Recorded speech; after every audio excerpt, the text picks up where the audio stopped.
ശേഷം അറിയാലോ, അതൊരു ഭയങ്കര ഒരു വല്ലാത്തൊരു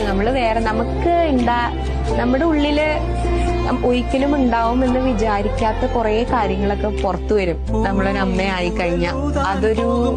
പിന്നെ നമ്മുടെ എല്ലാ ഡിസിഷൻസും, നമ്മൾ എടുക്കുന്ന എല്ലാ ഡിസിഷൻസിനും ഒരേ ഒരു പ്രയോറിറ്റിയാണ്. ഇപ്പൊ എന്ത് സംഭവിച്ചാലും, എന്ത് വലിയ ഓപ്പർച്യൂണിറ്റി വന്നാലും എപ്പോഴും how will that effect my child എന്നുള്ളതാണ് എപ്പോഴും ആലോചിക്കുക. അത് എല്ലാ അമ്മമാരും അങ്ങനെ തന്നെ.